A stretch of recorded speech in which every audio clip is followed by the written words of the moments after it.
Estamos de volta com o programa Nossos Pesquisadores. E o assunto de hoje é sobre relógio atômico com o professor Daniel.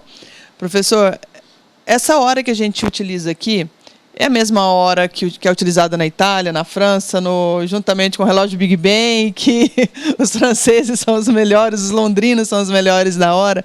Como que funciona? Como que eu sei que o horário que eu estou tendo aqui é o mesmo de lá, independente do fuso horário? Essa hora, essa referência de tempo, ela tem vários caminhos, né? Uma coisa que a gente chama de rastreabilidade. Mas a gente tem um ponto comum de alguém ou de um organismo que realmente dissemina hora, ou o que a gente chama de tempo universal coordenado, chama UTC. Antigamente a gente chamava de hora de Greenwich, né? Tem alguns aspectos do porquê era em Greenwich, na Inglaterra, no Observatório de Greenwich, mas é a hora zero. É o que a gente usa como tempo zero do nosso fuso horário. Né? A gente, quando vai estabelecer a hora do computador ou do relógio, a gente acaba falando, olha, o horário de Brasília é a hora de UTC, o tempo UTC, menos 3 horas, porque a gente vai levar no nosso fuso horário 3 horas para chegar na mesma posição com a Terra girando, né, no meridiano de Greenwich, que seria a referência geográfica, né?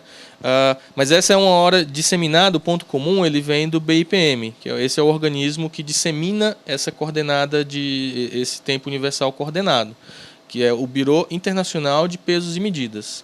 Ele é um organismo que não tem país, ele é formado por uma união de diversos países que estabelecem que eu tenho uma referência única para a hora mundial, né? E eles não tiram isso do nada, não tiram da cartola. Eles recebem, na verdade, contribuição para a formação dessa hora de um grande número de países, né? Existe cada vez mais países tentando se qualificar para contribuir com essa coordenada de tempo, né? Então, o Brasil contribui com essa coordenada de tempo, com o Observatório Nacional do Rio de Janeiro e com o laboratório no Inmetro. Né? São 2 pontos atualmente que contribuem. Tá? A gente está se qualificando para contribuir também. O BIPM, o que ele faz? Pega todas as contribuições de referência de frequência, né? A grande maioria dos países, desses laboratórios, é feita com relógios comerciais. Né? Então você compara um sinal de tempo com o seu tempo local, e fala para o BIPM, olha, eu comparei esse mês inteiro de janeiro, no final de janeiro você faz isso, e deu uma variação de X, né, de tempo, uma diferença de tempo entre o meu sinal local e o seu, que foi disseminado.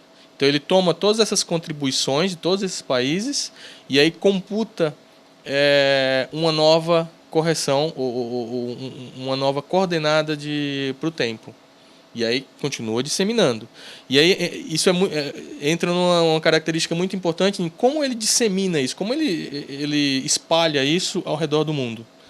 Né? Um dos grandes meios que é utilizado para isso é via sinal de satélite.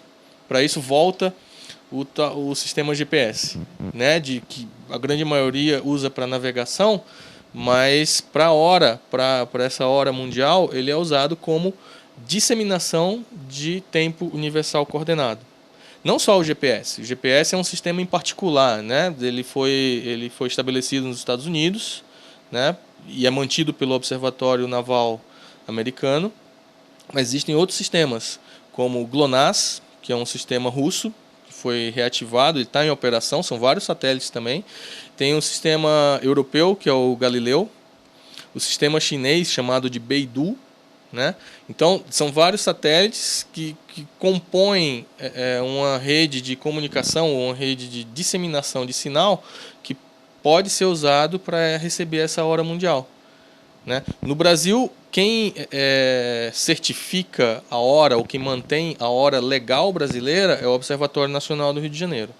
Então, ele recebe o sinal do BIPM, compara com a hora brasileira gerada pelo próprio observatório localmente, para manter o padrão de qualidade que eles têm, E daí eles mantêm essa referência formal no Brasil para a hora legal, a gente chama, né? Porque é o que tem um carimbo oficial de organização científica governamental que mantém essa referência. Isso é muito importante de ser dito, de ser conhecido, né? Ser reconhecido. Professor, aqui na USP vocês trabalham com relógio atômico. E qual que é o objetivo, então, do seu trabalho? Poder contribuir, poder estudar, poder descobrir novos átomos para que sejam feitas novas verificações? A gente estuda formas diferentes de interrogar ou de ter essa referência atômica, mesmo às vezes em cima do mesmo átomo. Às vezes variando o átomo, como por exemplo o átomo de estrôncio, não só de césio. Mas eu posso ter uma maneira diferente de olhar para aquele átomo, para ter a minha referência, que seja melhor. Ou que seja mais capaz de ir para um veículo, por exemplo, para uma aeronave. Porque um relógio de laboratório é muito difícil de ser embarcado, como nós chamamos, né? Então, uma das coisas que a gente faz é isso. Uma contribuição que a gente quer fazer, além de tudo, para o país, é que a gente possa também contribuir com os relógios que a gente desenvolve para essa formação do tempo universal coordenado. Então, o que a gente tem muito espalhado ao redor do mundo e no país, né, no Brasil mesmo, é a contribuição usando relógios já comerciais. Essa é uma contribuição limitada, ela ainda precisa ser melhorada. E para isso a gente quer usar os nossos relógios de laboratório para também contribuir. Isso coloca, inclusive, o país numa categoria diferente. Ele é olhado de forma diferente pelos outros países, porque eles falam, escuta, você está realmente sendo desenvolvedor, você não está sendo um cliente de tecnologia já comercial para formar a hora ou para ajudar a manter esse tempo universal coordenado. Então isso é muito importante também, não só politicamente, como economicamente, como cientificamente, né? De dizer que, olha, nós somos capazes de ter uma infraestrutura que contribui de forma 2 a 3 ordens de grandeza melhor do que sistemas comerciais. No final do ano passado, teve aquela correção do relógio. Como que é? No mundo inteiro, você alterar alguns segundos, o que alterou na vida da gente? Porque a gente que é leigo não entende. Eu sei que alguém foi lá, mexeu no relógio, alterou 2, 3, 4 segundos, mas fisicamente, temporalmente, o que aconteceu nessa mudança desses poucos segundos? Essa alteração do segundo, chama segundo intercalado, ou leap second, né, como é chamado, é que tem um acerto entre organismos, ou entre observatórios, ou organizações de astronomia e de tempo atômico, né, outros laboratórios de astronomia e laboratórios de relógios atômicos, de que o tempo marcado com relógios atômicos ele não pode diferir de uma coordenada de tempo que toma dados astronômicos como referência, de mais de 1 segundo. Tá? Então, basicamente, porque a gente tem uma pequena diferença entre o segundo que a gente considera como referência para o segundo que é a Terra girando ao redor do Sol, girando em torno dela mesma, nesse movimento de rotação. A Terra ela está lentamente desacelerando. É muito lento esse processo, mas ele existe. E se a gente não tomasse essa desaceleração em conta, né, daqui a alguns anos a gente poderia estar com alguns segundos de diferença entre a hora que a gente marca usando só o relógio atômico e a rotação da Terra. Isso, num primeiro momento, pode não parecer tão importante. Então existe até uma grande discussão. Olha, a gente realmente continua adicionando esse segundo? Ou a gente mantém, deixa quieto, deixa variar um pouco, porque a gente só vai perceber daqui a muito tempo. Isso talvez seja um problema, seria uma atitude de deixar o problema para as próximas gerações, né, para resolver. Mas é uma correção mínima. Existem perigos ou condições em que isso tem que ser feito justamente para não dar problema.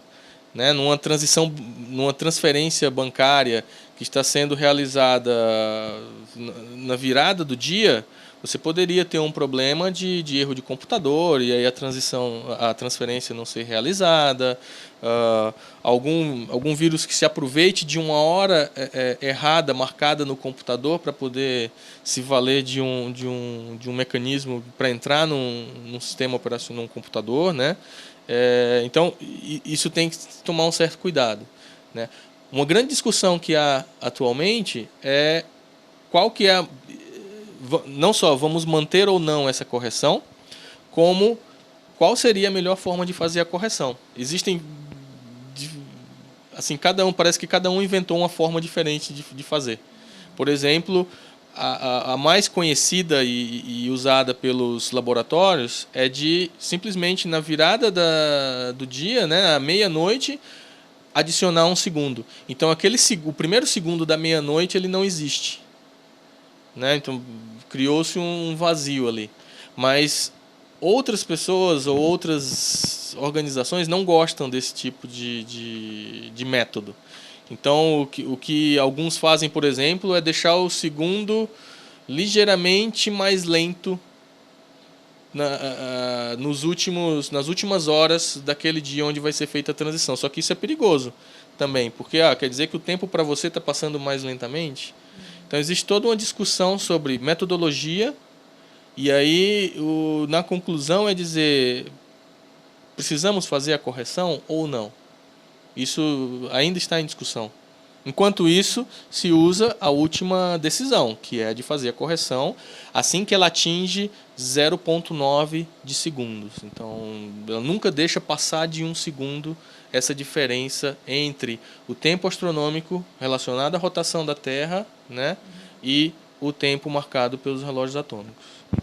Professor, e essa questão dessa aparelhagem que vocês têm, voltando à questão da tecnologia, da importância da tecnologia, da geração de dados, da internet, hoje vocês conseguem observar melhor e analisar melhor os dados através de um aparelho, de um computador?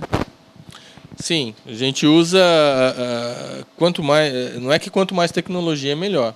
Às vezes uma tecnologia nova, ela simplifica a maneira com que você faz um certo experimento, com que você observa uma característica, por exemplo, de um átomo. Né? Inclusive em relógios atômicos isso é bem evidente. Né? Na primeira década dos anos 2000, houve uma descoberta de um sistema que simplificou absurdamente a maneira de comparar relógios com transição em micro-ondas com relógios ou com átomos, né, com uma transição relógio numa frequência ótica em terahertz. Foi o fruto disso, inclusive, foi um prêmio Nobel. Mas a simplificação ou a descoberta de uma nova tecnologia, de um novo efeito, um fenômeno físico, foi capaz de dar um salto de simplificação na tecnologia ou no aparato, e aí isso possibilitou grandes avanços no campo. Então, às vezes, o uso de mais e mais tecnologia não significa só agregar mais coisas. Às vezes, agregar mais coisas é você ficar com um sistema como um Frankenstein. Né? Mas, às vezes, você tira várias partes e substitui por uma muito mais simples, muito mais capaz, com tecnologia muito mais limpa, né? Para fazer para a mesma finalidade, e aí você consegue resultados muito melhores.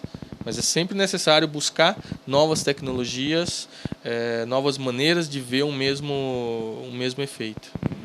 Vocês trabalham muito com comparação, né? Vocês comparam um relógio com outro, um aparelho com outro, e a função desse equipamento para melhoria, no caso, você faz a comparação, estuda novamente, e quando dá alguma alteração, você sabe ali naquele momento o que está acontecendo. Sim, tem até uma brincadeira que a gente fala que quando você tem um relógio, você confia na hora daquele relógio. Quando você tem dois, esses dois vão marcar um tempo diferente. Então você já não teria tanta certeza de quem está certo.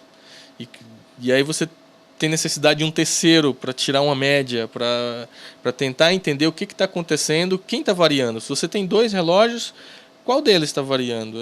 Você tem a comparação entre os dois, né? E é muito importante manter essa comparação e tentar estabelecer que tipo de problema afeta o relógio em si.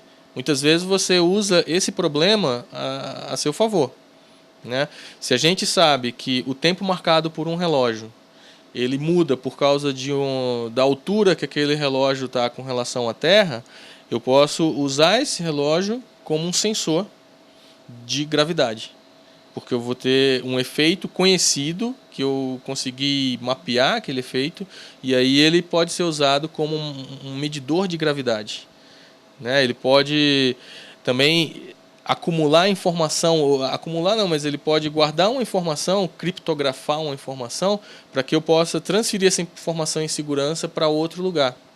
E aí eu tenho uma transferência via informação quântica, né, usando átomos ou usando íons, né, para fazer isso. Mas qualquer diferença que eu observe entre 2 relógios pode ser usada a meu favor, desde que eu saiba mapear isso, desde que eu conheça o efeito, né? Se ela é de gravidade, eu posso usar para uma coisa. Se ela é relacionada intrinsecamente ao átomo, né, ela pode me ajudar a ver efeitos como o universo em expansão, que é uma característica que se observa ou tenta se observar de mudança no átomo, para saber, olha, coisas que eu assumo como constantes, elas não são constantes, porque o universo está em expansão e aí elas vão mudando lentamente. Então isso pode ser observado com o uso desse tipo de tecnologia. E para isso você tem que estar em constante comparação.